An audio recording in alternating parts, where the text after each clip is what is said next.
Hello everyone, welcome back to our channel. आज मैं आपके साथ डिस्कस करूंगी BSc second semester nucleic acid के इम्पॉर्टेंट एमसीक्यूज़। ये जो है वो बीएससी सेकेंड सेमेस्टर का चैप्टर है chemistry of nucleic acid. And chemistry of nucleic acid का मैं पूरा एक वन शॉट ऑलरेडी बना चुकी हूँ। अगर आपने नहीं देखा है तो आप चैनल पर जा कर के देख सकते हैं। वन शॉट वीडियो मैंने वहाँ पे बना दिया है जिसमें न्यूक्लिक एसिड्स के सारे टॉपिक्स को हमने एक ही वीडियो में कवर किया है। तो आज हम इस चैप्टर के इम्पॉर्टेंट एमसीक्यूज़ के बारे में डिस्कशन करेंगे जो कि आपके एग्ज़ाम के पॉइंट ऑफ व्यू से बहुत इंपॉर्टेंट रहने वाले हैं। इसमें मैंने कुछ न्यूमेरिकल्स को भी आपको सॉल्व करना बताया है कि आपको किस तरीके के न्यूमेरिकल्स को सॉल्व करना है। एंड इसमें सिर्फ ना कि आपके एमसीक्यू ही कंप्लीट होंगे बल्कि आपको बहुत कुछ नॉलेज मिलने वाली है इस वीडियो से। ऐसा नहीं है कि सिर्फ आप एमसीक्यूज़ यहाँ से रट के चले जाएंगे, यहाँ पर बहुत सारी बेसिक चीज़ों के बारे में भी आपको पता चलेगा। तो चलिए स्टार्ट करते हैं। तो सबसे पहला जो यहाँ पे क्वेश्चन है वो है the fact that a purine base always pairs through hydrogen bonds with a pyrimidine base in the DNA double helix leads to. तो इसका आंसर है यहाँ पे uniform width throughout DNA। क्या है इसका answer? Uniform width throughout DNA। यहाँ पर मैं आपको बहुत सारे बेसिक क्वेश्चंस भी बताऊंगी जो कि चैप्टर अगर आपने बिल्कुल भी नहीं पढ़ा है तो आप चैप्टर से बहुत हद तक फैमिलियर हो जाएंगे। ठीक है, नेक्स्ट क्वेश्चन है in a DNA strand the nucleotide are linked together by. देखिए, जो DNA स्ट्रैंड होता है, आपको पता है DNA का जो डबल हेलिकल स्ट्रक्चर होता है ना, और जो DNA स्ट्रैंड होता है उसमें जो न्यूक्लियोटाइड्स होते हैं वो एक दूसरे से लिंक होते हैं और उनमें जो बॉन्ड होता है वो होता है फॉस्फोडाइएस्टर बॉन्ड। मैं थ्योरी में आपके साथ इस चीज़ को डिस्कस कर चुकी हूँ। अब देखिए, जो mRNA है वो किसका पॉलीमर होता है? अगर यहाँ पे mRNA है या फिर tRNA है, वो किसके पॉलीमर है? वो राइबो न्यूक्लियोटाइड के पॉलीमर है। किसके? राइबो न्यूक्लियोटाइड के पॉलीमर है। ठीक है, अब देखिए राइबो न्यूक्लियोटाइड क्या होता है? Ribonucleotide is a type of nucleoside that has ribose sugar as a component. यानी अगर राइबो न्यूक्लियोटाइड की अगर हम बात करें तो वो क्या है? वो एक ऐसा कंपोनेंट है जिसके पास क्या होती है? राइबोज शुगर होती है एज अ कंपोनेंट। यानी राइबो न्यूक्लियोटाइड इस तरीके का न्यूक्लियोसाइड है जिसके पास ribose sugar as a component present होती है। क्लियर? नेक्स्ट है which nitrogen base is not found in DNA।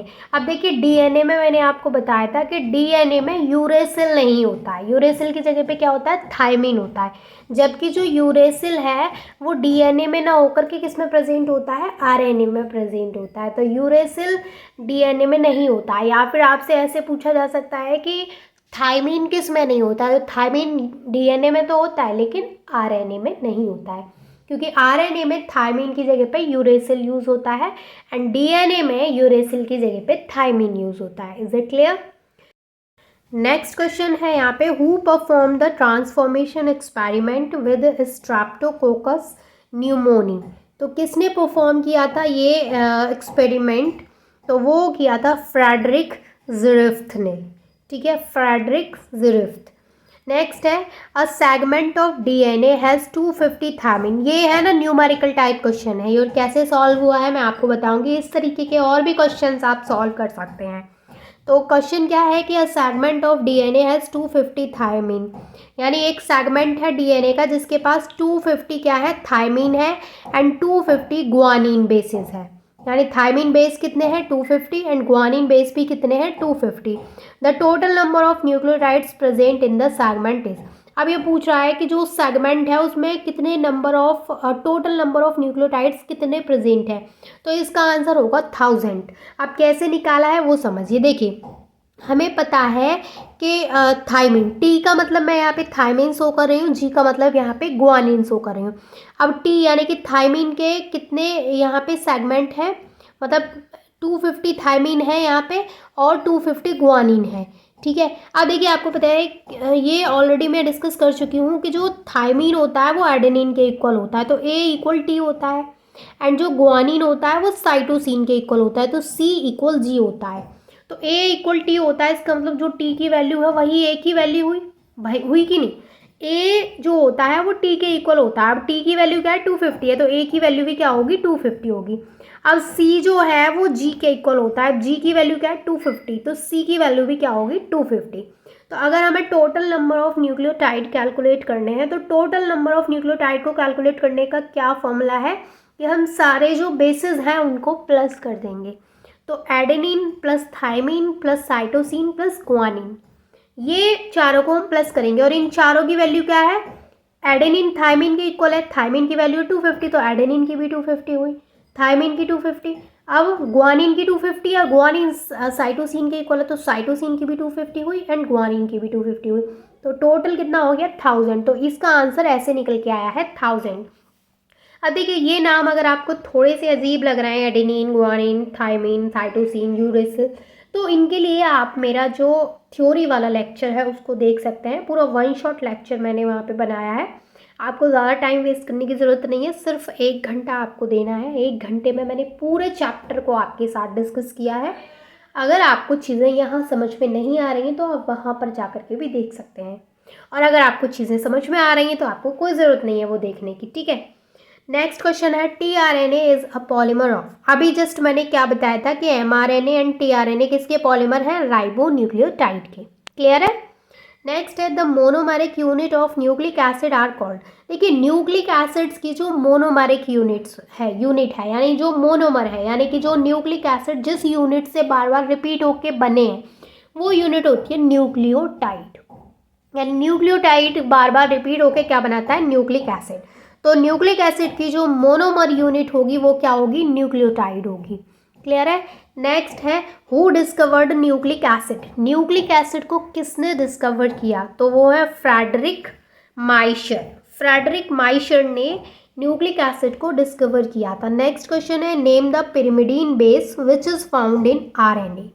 अभी देखिए मैंने आपको क्या बताया था कि जो यूरेसिल है वो डीएनए में नहीं होता है, आरएनए में होता है। तो यहाँ पर क्या बोला है कि पिरिमिडीन बेस का नाम बताइए जो कि आरएनए में होता है। तो आरएनए में जो होता है वो यूरेसिल होता है, थाइमिन नहीं होता है, थाइमिन डीएनए में होता है। ये मैंने आपके साथ अभी थोड़ी देर पहले भी डिस्कस किया। नेक्स्ट क्वेश्चन है name those purine bases which are commonly found in DNA and RNA, यानी उन प्यूरिन बेसिस के नाम बताने हैं जो कॉमनली डीएनए एंड आरएनए में मिलते हैं।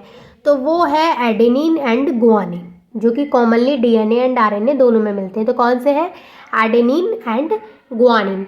नेक्स्ट है deoxyribose sugar is found in.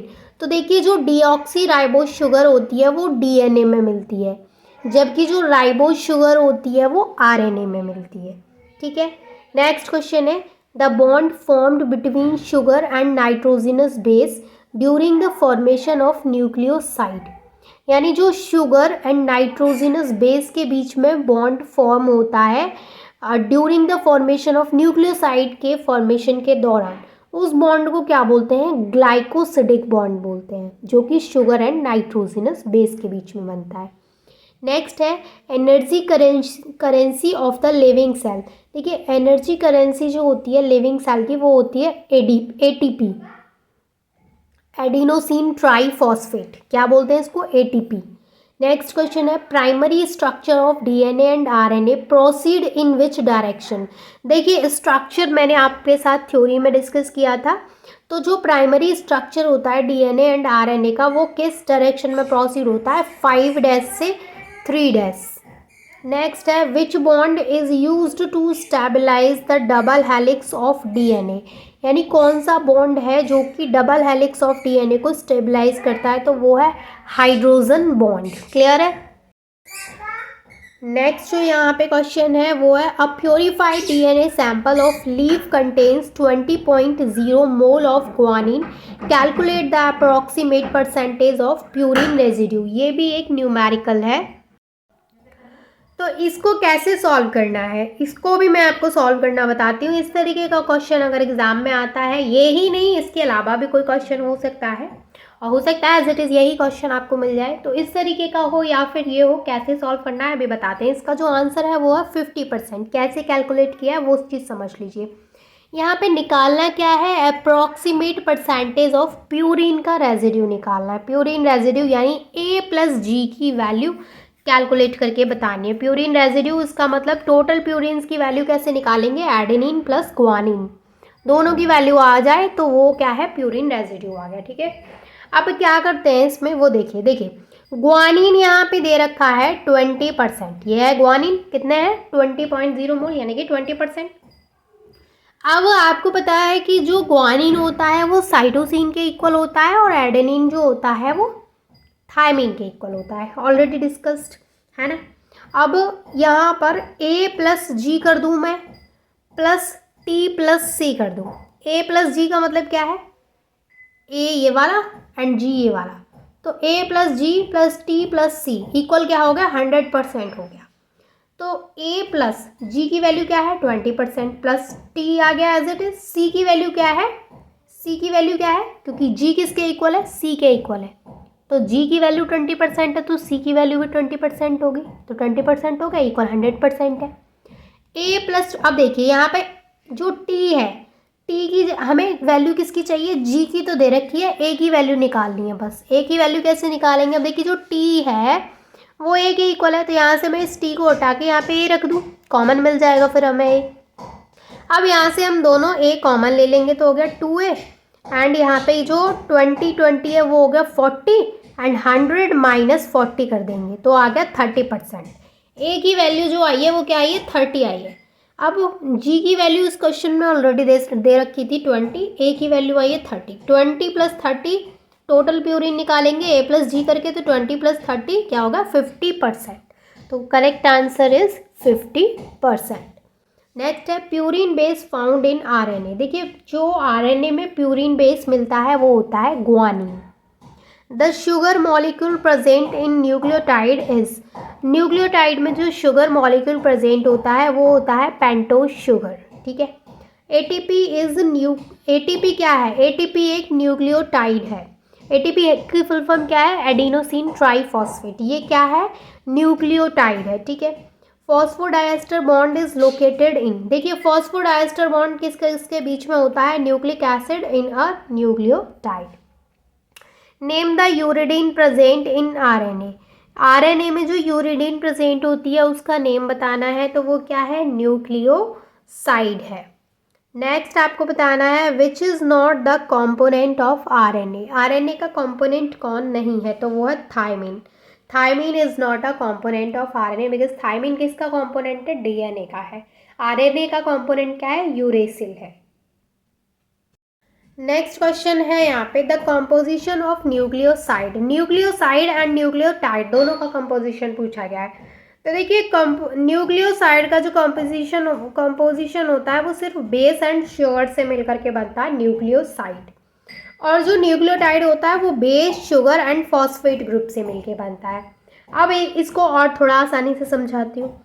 Nucleotide का याद कर लीजिए बस, न्यूक्लियोटाइड बनता है base sugar and phosphate group से।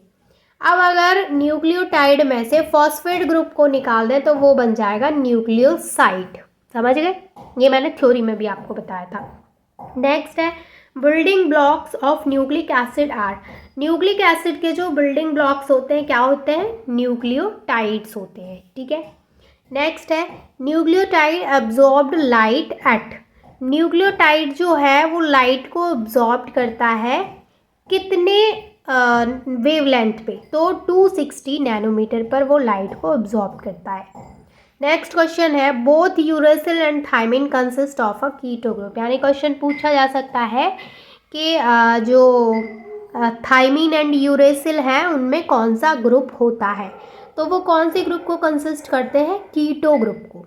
क्लियर, चलिए नेक्स्ट है helical structure in DNA and RNA made up of, देखिए DNA एंड RNA में जो हेलिकल स्ट्रक्चर होता है वो किसका बना होता है, तो helical structure in DNA and RNA is made up of the alternating sugar and the phosphate group, यानी वो sugar alternating sugar and phosphate group का बना होता है, and each sugar molecule is connected to a base, और हर एक sugar molecule जो होता है वो बेस से कनेक्ट रहता है। नेक्स्ट क्वेश्चन है nucleic acids were first discovered in the nucleus of the eukaryotic cells. यानी जो न्यूक्लिक एसिड है उसको सबसे पहले डिस्कवर कहाँ किया गया था? न्यूक्लियस में डिस्कवर किया गया था। किसके न्यूक्लियस में? कौन सी सेल थी वो? यूकैरियोटिक सेल के न्यूक्लियस में।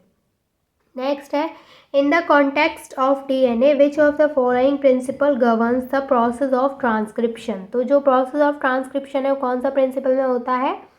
Principle of complementarity. ठीक है। नेक्स्ट है what is the chemical nature and charge of histone protein.